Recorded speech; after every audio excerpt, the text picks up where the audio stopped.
Kisah Wei Chifu sangat menarik. Dari seorang penari kemudian menjadi permaisuri Kaisar Wu dari dinasti Han.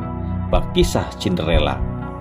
Wei Chifu adalah permaisuri Kaisar Cina terlama kedua dalam sejarah selama 38 tahun. Menyebut namanya tentu tidak bisa lepas dari dua nama tokoh besar dinasti Han, yaitu Jenderal Wei Qing dan Jenderal Huo Zhuping yang merupakan adik dan keponakannya. Namun pada masa akhir hidupnya, ia tidak disukai oleh Kaisar Wu dan harus berakhir dengan tragis. Ia melakukan bunuh diri bersama putranya karena kecerobohan tindakan sang kaisar sendiri.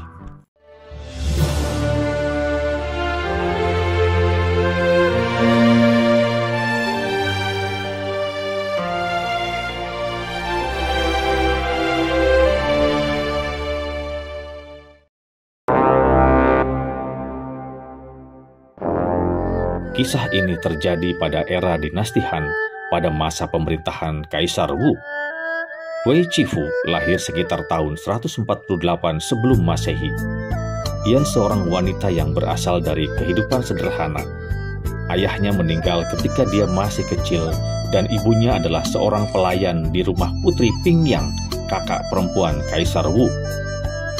Wei Chifu belajar menyanyi, bermain musik, melukis, bermain catur, dan menulis kaligrafi, sehingga membuat dia mahir dalam bidang seni. Pada tahun 139 sebelum Masehi, Kaisar Wu mengunjungi rumah Putri Pingyang, kakak perempuan Kaisar. Setelah pergi ke pinggiran utara Chang'an untuk memberikan persembahan pada leluhur setempat, Putri Pingyang mengadakan pesta untuk saudara laki-lakinya itu dan memberinya gadis-gadis cantik yang menyanyi dan menari untuknya. Salah satu dari gadis itu adalah Wei Chifu, seorang penari yang cantik dan gemulai. Setelah melihat Wei Chifu, Kaisar Wu merasa tertarik padanya. Untuk menyenangkan saudaranya, Putri Pingyang mengirim Wei Chifu ke istana atas permintaan Kaisar. Di istana, Wei Chifu pun diangkat menjadi selir kaisar. Kecantikan Wei Chifu ternyata membuat cemburu permaisuri Chen, sehingga menimbulkan kemarahan.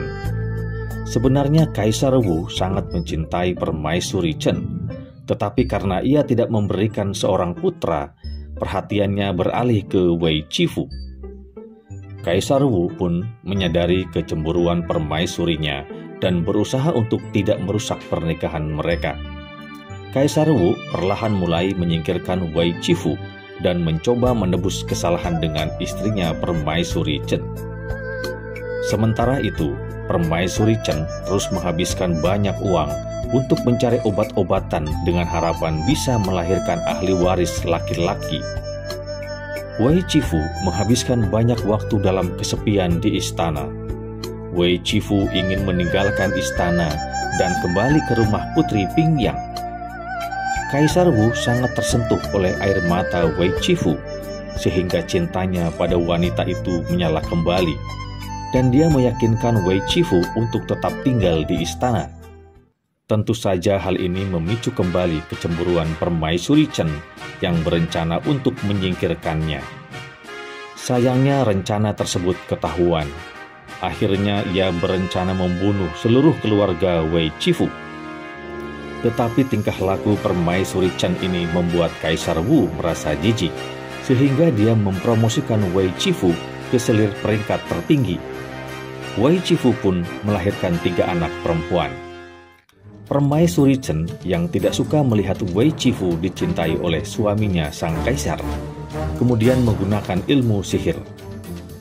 Pada tahun 130 sebelum Masehi, permaisuri Chen digulingkan atas tuduhan bahwa ia memerintahkan seorang penyihir untuk mengutuk Wei Chifu. Ia dianggap bersalah telah melanggar hukum dengan melakukan kerjasama dengan para penyihir dan tidak layak menjadi permaisuri.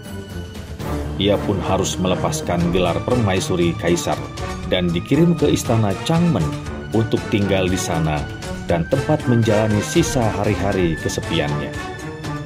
Setahun setelah permaisuri Chen digulingkan, Wei Chifu melahirkan seorang putra bernama Liu Chu. Hal ini membuat Kaisar Wu kemudian menjadikan Wei Chifu sebagai permaisurinya pada tahun 128 sebelum Masehi, saat wanita itu berusia 28 tahun.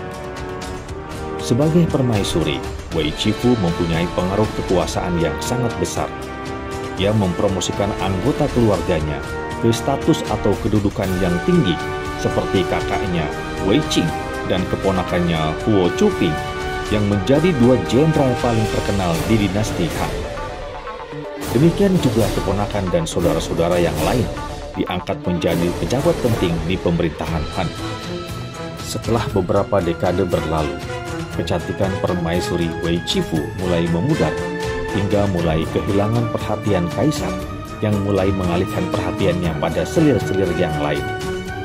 Selain itu, Kaisar Wu sendiri tidak yakin putranya, Liu Chu, akan menjadi kaisar yang baik karena sifatnya yang lembut. Permaisuri Wei Chifu dan Liu Chu menjadi tidak aman pada posisi mereka.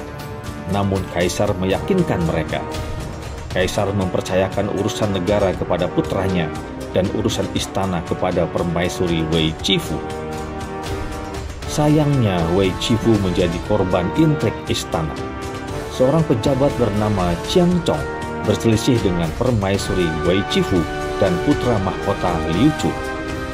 Pada tahun 91 sebelum Masehi, Chiang Chong melibatkan putra-putri permaisuri Wei Chifu dan membunuh mereka, lalu menuduh permaisuri Wei Chifu dan putra mahkota Liu melakukan sihir. Putra mahkota Liu Chu berencana untuk menangkap Chiang Chong dan mengeksekusinya. Tetapi Kaisar Wu mendapatkan laporan dari utusan Chiang Chong bahwa putra mahkota Liu Chu berencana untuk membunuhnya dan merencanakan pemberontakan. Hal ini membuat Kaisar Wu mengirim tentaranya untuk menumpasnya. Pangeran Liu Chu menghadapinya dengan gagah berani, walaupun akhirnya mengalami kekalahan. Ia pun melakukan bunuh diri, sementara istri, selir, putra dan putrinya dieksekusi. Hampir seluruh anggota keluarga Wei Chifu dibantai dalam huru-hara ini, kecuali putra bungsunya Wei Teng dan cicit keponakannya Liu Pingyi yang kelak akan menjadi Kaisar Xuan dari Han. Permaisuri Wei Chifu digulingkan dan dilucuti segel kekaisarannya. Mendengar sang putra mahkota Liu Chu bunuh diri, ia pun kemudian melakukan bunuh diri. Setelah peristiwa berdarah ini, Kaisar Wu dan para menterinya bingung dengan apa yang harus dilakukan. Namun hal ini mendorong Kaisar Wu menyelidiki masalah ini secara pribadi. Ketika dia mengetahui kebenaran sesungguhnya dari kejadian itu, Kaisar membunuh Chiang Chong dan seluruh keluarganya. Ia juga mengeksekusi sejumlah orang yang terlibat dalam konspirasi itu. Kaisar sangat menyesali kematian putranya Liu Chu, hingga akhirnya ia membangun sebuah istana untuk memperingatinya.